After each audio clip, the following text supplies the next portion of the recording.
이제 34장은 모세의 죽음에 대한 이야기를 기록을 하고 있습니다. 애굽에서 태어났고 태어난 지 100일 정도 되었을 때 나일강에 떠내려보내지고, 그리고 애굽 왕 바로의 딸 공주가 건져서 물에서 건져냈다. 그래서 모세라는 이름으로 불리어졌고, 왕자의 교육을 받고 성장하다가 어느 날 민족의식이 깨어나게 되고, 그래서 동족을 때리고 괴롭히는 애굽 사람을 쳐서 죽이고, 이 일이 발각이 되어져서 도망을 치는데 미디안 광야까지, 왜냐하면 거기는 애굽 왕의 영향력이 미치지 않는 그런 지역이기 때문에 거기까지 도망쳐서 목동으로 양을 돌보며 40년을 살다가 하나님의 부름을 받습니다. 그래서 도망쳐온 애굽으로 다시 가라는 게 하나님의 말씀이에요. 아니, 살려고 도망을 쳤는데 하나님은 다시 죽음이 기다리고 있는 애굽으로 가라는 거예요. 그 말씀에 순종해서, 맨 처음에는 안 간다고, 못 간다고, 나는 말을 못 한다고 거부하고 거절하다가 결국은 순종해서 가게 됩니다. 바로에게 하나님의 거룩한 백성을 해방시켜 달라, 하나님을 예비할 수 있도록 풀어달라. 그러나 바로는 거절하게 되고 애굽의 10가지 재앙이 쏟아지게 되고, 바로는 결국 자기의 장남이 죽었을 때 이스라엘이 떠나는 것을 허락하고, 그래서 광야 40년, 홍해를 건너고 광야 40년을 걷고 또 걸어서 지금 모압 평지에 와 있어요. 그냥 고센 땅에서 출발해서 지중해 해변길을 따라서 가사까지 가서 가사에서 꺾어 올라가면 한 달이면 갈 수 있는데, 아니 1년이 지난 후에 가데스 바네아에 도착했을 때 정탐꾼 갔다 오고, 그리고 거기서 걸어가면 한 달이면 갈 수 있는데, 그 먼 길을 돌아서 40년을 돌고 돌아서 불신앙의 세대, 불순종과 원망과 불평의 주특기였던 출애굽 1세대가 광야에서 다 죽고, 이제 모세, 여호수아, 갈렙 셋 남았는데 하나님은 모세마저 데려가시는 거예요. 그런데 1절 말씀 보면 모세가 모압 평지에서 느보산에 올라가 여리고 맞은편 비스가 산 꼭대기에 올라갔다. 그러니까 하나님이 모세를 산 위로 불러 올리신 거죠. 이 남북으로 아바림 산맥이라고 하는 큰 산맥이 있고, 그리고 그 가운데 한 산의 이름이 느보산입니다. 느보산의 한 꼭대기 봉우리 이름이 비스가 산 꼭대기였어요. 그것까지 올라가서 보니까 바로 앞에 요단강이 흐르고 강 건너에 여리고성이 보이고, 그리고 멀리 단까지 보였다고 이야기하고 있는데, 이것은 모세의 시력이 너무너무 좋아서 수백 킬로 떨어진 곳까지 봤다는 그런 의미보다는 하나님이 모세의 눈앞에 약속의 땅 전체를 쫙 파노라마처럼 보여주신 거죠. 그래서 모세는 하나님이 보여주시는 약속의 땅, 아브라함과 이삭과 야곱에게 약속되어졌던 그 땅을 바라보게 됩니다. 그래서 보면 지명 이름들이 쭉 기록되어져 있는데, 길르앗 온 땅은 요단 동편이고, 단은 갈릴리 바다 그 위쪽, 납달리, 에브라임, 므낫세, 서해라고 하는 건 지중해, 서쪽에 있는 지중해를 이야기하는 거고요. 각각 네겝은 그 가나안 땅 가장 최남단 브엘세바 그 지역을 이야기하고요. 가장 가까운 종려나무의 성읍 여리고 골짜기를 소알까지 보여주셨다. 믿음의 눈으로 하나님께서 볼 수 있도록 해주셨어요. 그런데 4절 말씀 보면 내가 내 눈으로 보게 한다. 들어가긴 안 된다는 거예요. 보여는 준다는 거예요. 하나님이 우리 믿음의 조상들과 맺었던 그 약속의 땅 준다고 약속했던 동서남북 사방을 바라봐라. 땅이 넓어요, 좋아요. 이 땅 너와 내 후손에게 줄게. 그 약속이 460년, 400년이 넘어서 성취되어지는 것을 눈으로 직접 목격하게 하셨던 거예요. 그래서 모세는 하나님의 약속이 정말 이루어지는구나, 정말 성취되어지는구나 하는 것을 눈으로 보고 평안한 마음으로 이 세상을 떠나게 해주시는 거예요. 왜? 모세의 사명이 끝났음을 하나님께서 다시 한번 알려주고 계십니다. 그런데 참 어찌 보면 가장 안타까운 거예요. 너는 그리로 건너가지 못한다. 얼마나 안타까워요. 40년을 걷고 걸어 여기까지 왔는데 그냥 요단강 건너가서 여리고에서 데려가시든지 그랬더라면 얼마나 좋을까. 그런 아쉬움이 남지만 하나님께서는 모세에게 내 사명은 여기까지야. 그리고 선을 정확하게 그어 주셨어요. 우리 믿음의 길이라고 하는 것도 그래요. 교회 생활도 그래요. 교회가 세워지고 50년의 세월이 흘러왔습니다. 어떤 분은 10년, 어떤 분은 20년, 어떤 분은 30년, 어떤 분은 40년. 이 교회에서 주어진 하나님의 일을 끝내고 하나님 앞에 부름을 받으신 거예요. 그리고 그 사람은, 믿음의 선배들은 우리 곁을 떠나 하나님의 품에 갔지만 그 사명과 사역은 누구에게? 그 후배들인 우리들에게로 계승되어진 거예요. 사람은 세상을 떠나지만 하나님의 일은, 하나님께서 맡겨주신 사명은, 주님의 몸된 교회는 계속 하나님의 일을 감당해야 되는 거예요. 내가 죽으면 다 끝나, 그런 거 없어요. 가정도 교회도 오늘 이 시대 내가 해야 할 일, 우리가 해야 할 일, 그 일을 성실함으로 신실함으로 감당하면 그걸로 끝이에요. 내가 아니요, 그럴 필요가 전혀 없어요. 우리는 그죠, 하나님의 긴 역사 가운데 한 부분을 감당하고 가는 거예요. 5절부터 8절까지 말씀 속엔 모세의 죽음에 대해서 아주 세세하게 기록을 해 놓았습니다. 그래서 5절, 여호와의 종 모세가 여호와의 말씀대로 모압 땅에서 죽었는데 6절, 맷볼 맞은편 모압 땅에 있는 골짜기에 장사되었으니 오늘까지 그에 묻힌 곳을 아는 자가 없다. 죽긴 죽었어요. 죽었다고 하나님이 선언하셨으니까 죽었어요. 장사되었어요. 그런데 묘지를 알 수 없다는 거예요. 만약에 모세의 무덤이 어딘가 남아있다면 둘 중에 하나겠죠. 지금도 많은 사람들이 찾아가서 모세를 떠받들고 추앙하는 사람들이 있었을 것이고, 또 한쪽에서는 모세의 무덤이 모압 땅에 있어? 그러면 그 지역에 살던 사람들이나 하나님을 대적했던 사람들이 모세의 묘를 파내가지고 때려 부실 수도 있고요. 그런데 하나님은 그 어떠한 흔적도 남겨놓지 않으셨어요.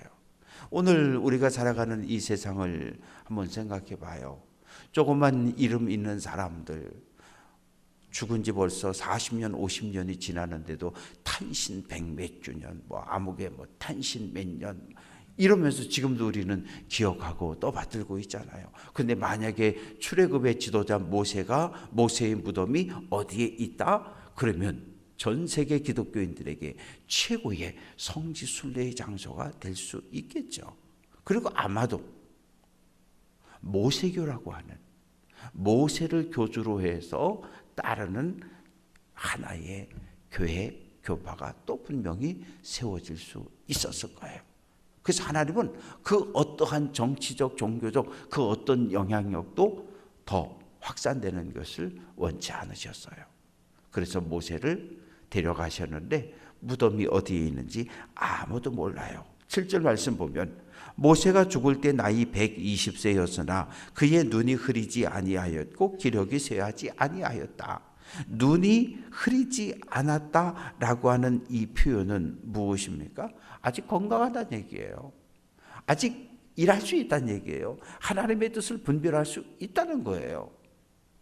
그런데 하나님께서 그를 120에 데려가셨어요. 그 120이라고 하는 숫자가 창세기 6장 3절에 보면 등장을 합니다. 노아 홍수 타락, 그리고 나서 그 이후에 120년으로 수명이 줄어들었다는 이야기가 있는데, 그것이 그 당시에는 하나님께서 사람에게 허용했던 최대치였던 거죠. 그래서 120년의 삶을 마치고 하나님의 부름을 받고 모세는 하나님의 품으로 가게 됩니다. 눈이 흐리지 않고 기력이 쇠하지 않았다고 하는 이 말의 의미는 뭐 탈진해서 뭐 노화가 되어서 노쇠해서 병에 들어서 그래서 죽었다는 거 아니에요. 하나님께서 모세를 통해서 이룰 수 있는 모든 일을 다 끝냈기 때문에 모세야, 너는 더 이상 이곳에 있을 이유가 없어. 그래서 불러가시는 거예요. 예수님도 십자가에서 다 이루었다. 그리고 하나님 그 영혼이 하나님의 품에 안겼다고 기록하고 있잖아요. 우리도 모세처럼 우리에게 주어진 모든 사명이 끝나는 날 다 이루었다. 그렇게 하고 이 세상을 떠나 하나님의 품에 안길 수 있다면 그거보다 더 복된 행복 없을 거예요. 태어나는 것도 하나님의 손 안에 있는 것처럼 죽음도 하나님의 손 안에 있는 거예요.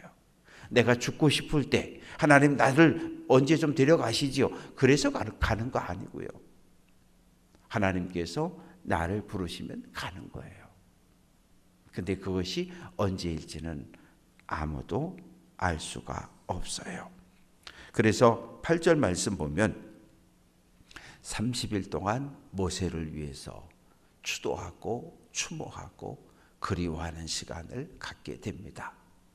이 아론 대제사장이 죽었을 때도 30일을 애곡을 했었는데 모세와 아론은 형제였으면서 종교 지도자였고 정치 지도자로서 이스라엘 출애굽 1세대를 이끌었던 지도자들인데 동일하게 30일 동안 추모하며 슬퍼하는 시간을 갖습니다. 9절 말씀 보면 모세가 눈의 아들 여호수아에게 안수하였다. 안수했다는 것은 손을 얹었다는 이야기죠. 손을 얹었고 손을 얹을 때 그에게 지혜의 영, 하나님의 영이 충만했다는 거예요. 근데 그걸 누가 주관하시는 거예요? 하나님께서 하시는 거예요. 하나님께서 모세로 하여금 여호수아에게 안수하게 하셨고 그때 하나님께서 지혜의 영이 임하게 하셨고 모세의 모든 권위와 모세의 모든 사역이 누구에게? 여호수아에게로 공적으로 인계되었다는 거죠. 이 취임 예배라고 하는 게 그런 거예요. 지금까지 1년 동안, 2년 동안 회장으로 책임자로 애쓰고 수고하고 그 일이 끝나서 이제 넘겨주는 거거든요. 넘겨주는 거예요. 이걸 잘해야 되는 거예요. 이게 잘못되면 공동체가 혼란에 빠지게 돼요.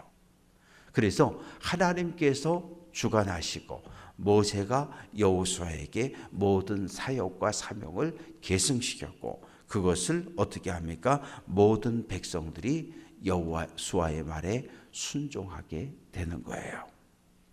10절 말씀 보면 그 후에는 이스라엘의 모세와 같은 선지자가 일어나지 못하였나니 모세는 여호와께서 대면하여 아시는 자다. 이 모세와 같이 아주 위대한 지도자가 그 후에 일어나지 못했다는 거죠. 왜? 모세는 하나님과 대면이라고 하는 건 얼굴과 얼굴을 서로 이렇게 마주보며 이야기하는 관계거든요. 뭐 대통령이 주관하는 국무회의 보면 둥그런 원탁에 앉아서 장관과 대통령, 국무총리 쭉 모여서 이 중요한 정책들을 일들을 논의하는 거 볼 수 있잖아요. 그런데 그거보다 더 가까운 관계, 얼굴과 얼굴을 마주하고 이렇게 서로 얼굴과 얼굴을 마주하고 하나님께서 말씀하시고 모세가 아멘으로 순종하고, 그러면서 이스라엘 백성들을 인도하며 하나님의 일을 감당했던 관계가 모세와 하나님과의 관계입니다.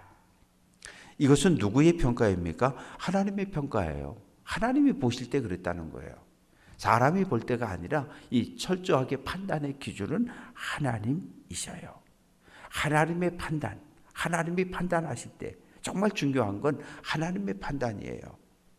열왕기상, 열왕기하를 읽어보면 이스라엘 왕들에 대한 하나님의 평가가 기록이 되어져 있어요.